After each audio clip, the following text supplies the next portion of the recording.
ನಾನು ಫ್ಲೆಕ್ಸ್ದು ಕಂಪ್ಲೇಂಟ್ ಇಲ್ಲಿ ಸ್ಟೇಷನ್ ಅಲ್ಲಿ ಕಂಪ್ಲೇಂಟ್ ತಗೊಳ್ಳಾರಿ ಪಾಪ ಅವ್ರು ಏನ್ರಿ ಮಾಡ್ತಾರೆ ಪೊಲೀಸ್ ಅವರು ಪೊಲೀಸ್ ಚೇರೆ ಸೇಲ್ಗೈತ್ರಿ ಬಿಡ್ಡಿಂಗ್ ನಡೀತಾ ಐತೆ ಇಡೀ RR ನಗರದಲ್ಲಿ ಎಲ್ಲಾ ಪೊಲೀಸ್ ಸ್ಟೇಷನ್ ಬಿಡ್ಡಿಂಗ್ ನಡೀತಾ ಐತೆ 4 ಕಡೆ ದುಡ್ಡು ಕೊಡ್ಬೇಕ್ರಿ ಒಂದು ಚೇರ್ಗೆ ಬರಕ್ಕೆ ಒಂದು ಪೊಲೀಸ್ ಚೇರ್ ಫಿಲಪ್ ಮಾಡಕ್ 4 ಕಡೆ ಕೊಡ್ಬೇಕು ಒಂದು ಕಡೆ ಕಮ್ಮಿ ಆದ್ರೆ ಇನ್ನೊಬ್ಬರ ಫಲ ಇನ್ನೊಂದು ಕಡೆ ಕಮ್ಮಿ ಆದ್ರೆ ಇನ್ನೊಬ್ಬ ಫಲ 4 ಜನಕ್ಕೆ ದುಡ್ಡು ಕೊಟ್ಟು ಆಮೇಲೆ ಬಂದು ಆ ಚೇರಲ್ಲಿ ಕುಂತ್ಕೋಬೇಕು ಲಾ ಅಂಡ್ ಆರ್ಡರ್ ಎಲ್ರಿ ಮೇಂಟೈನ್ ಮಾಡಕ್ಕಾಗತ್ತೆ ಸಾರ್ವಜನಿಕರಿಗೆ ಎಲ್ಲಿ ನ್ಯಾಯ ಒದಗಿಸಕ್ಕಾಗತ್ತೆ ನಾನು ಕೋರ್ಟ್ಗೆ ಕೊಡ್ತೀನಿ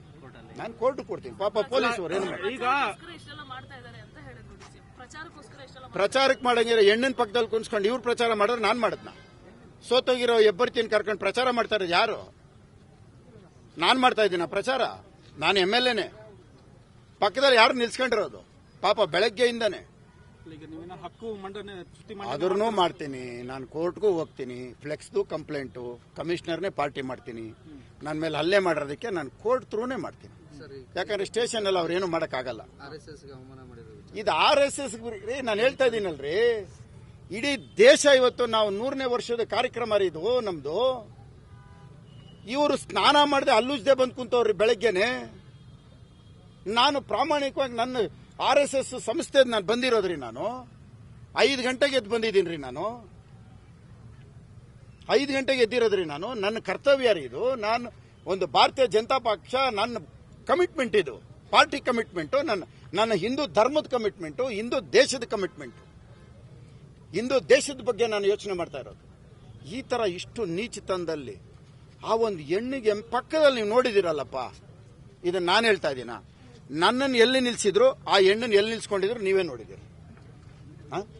ನ್ಯಾಯನೇನ್ರಿ ಇದೆಲ್ಲ ಡಾಕ್ಟರ್ ಮಂಜುನಾಥ್ಗೆ ಒಂದು ಮಾತಿರಿ ಸೌಜನ್ಯಕ್ಕೆ ಅವ್ರಿಗೊಂದು ಲೆಟರ್ ಕೊಟ್ಟಿಲ್ಲ ರೀ ಒಂದು MP ರೀ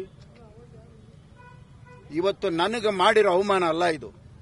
ಇಡೀ ರಾಷ್ಟ್ರೀಯ ಸ್ವಯಂ ಸೇವಕ ಸಂಘ ನಮ್ದೇನಿದೆ 100ನೇ ವರ್ಷದ್ದು ಇವತ್ತು ನನಗೆ ಮಾಡಿರೋ ಅವಮಾನ ಇಡೀ ನಮ್ಮ RSSಗೆ ಮಾಡಿರೋ ಅವಮಾನ ನನ್ನ ಈ RSS ಕ್ಯಾಪ್ನ ಕಿತ್ಕೊಂಡಿದ್ದಾರೆ ಮಾಡ್ಬೋದೇನ್ರಿ ಈ ಕೆಲಸ ಕಿತ್ಕೊಂಡಿರೋದು ನೋಡಿದಿರ್ತಾನೆ ಮಾಡ್ಬೋದೇನ್ರಿ ಈ ಕೆಲಸ ಅಲ್ಲಿ ನೀವೆಲ್ಲ ವಿಡಿಯೋ ಕ್ಲಿಪ್ಪಿಂಗ್ ನೋಡ್ರಿ ಪಬ್ಲಿಕ್ ಇದಾರೇನ್ರಿ ಅದರಲ್ಲಿ ಇವರು ಕರ್ಕೊಂಬಂದಿರೋ ಕಾಂಗ್ರೆಸ್ ಎಲ್ಲ ಏಜೆಂಟ್ಗಳನ್ನ ಅವ್ರನ್ನೇ ಪಬ್ಲಿಕ್ ಮಾಡಿ ಅವರಿಂದ ಹೇಳಿಸ್ಕೊಳ್ಳೋದು ಅವರಿಂದ ಹೇಳಿಕೆ ಪಡೆಯೋದ್ರಿ 2 ವರ್ಷ ಬೇಕಾಗಿತ್ತೇನ್ರಿ ಇಲ್ಲಿಗೆ ಬಂದು ಇಷ್ಟೆಲ್ಲ ಹಾಳಾಗೋಗಿರೋದು ನೋಡೋದಕ್ಕೆ ಬೆಂಗಳೂರು ಗುಂಡಿ ಬಿದ್ದು ಸರ್ವನಾಶ ಆಗ್ತಾ ಇದೆ ರೀ ಪಾಪ ಮಳೆ ಬಂದಾಗ ಗುಂಡಿ ಕಾಣಿಸ್ತೆ ಸಾಯ್ತಾ ಇದಾರ್ರಿ ಮಳೆ ಬರ್ದೇ ಇರೋವಾಗಾದ್ರೂ ಗುಂಡಿ ಕಾಣತ್ರಿ ಮಳೆನಲ್ಲಿ ಮನೆಗೆ ಹೋಗ್ಬೇಕು ಪಾಪ ಮಕ್ಕಳಿರ್ತಾರೆ ಆ ಹೋಗೋಂಥ ಸಮಯದಲ್ಲಿ ನೀರು ತುಂಬಿಕೊಂಡಿರ್ತಾ ಗುಂಡಿಯಲ್ಲಿ ಸಾಯ್ತಾ ಇದಾರ್ರಿ ಜೀವದ ಬೆಲೆ ಗೊತ್ತೇನ್ರಿ ಇವರಿಗೆ ಬೆಂಗಳೂರು ಇಷ್ಟೇನ್ರಿ ಹಾಳು ಮಾಡೋದು ಇಂಥವ್ರೆಲ್ಲ ಬೆಂಗಳೂರು ಉಸ್ತುವಾರಿನೇನ್ರಿ ಪ್ರಚಾರಕ್ಕೆ ಮಾಡಂಗಿದ್ದಿದ್ರೆ ಪಕ್ಕದಲ್ಲಿ ಹೆಣ್ಣನ್ನು ಕರ್ಕೊಂಡು ನಾನು ಬರ್ತಾ ಇರಲಿಲ್ಲ ಅವ್ರು ಬಂದಿರೋದು ಪ್ರಚಾರಕ್ಕೆ ಇದು ಇಡೀ DK ಶಿವಕುಮಾರ್ ಇವತ್ತು ಪದ ಬಳಕೆ ಮಾಡಿರೋಂಥದ್ದು ಕ್ಷಮೆ ಕೇಳಬೇಕು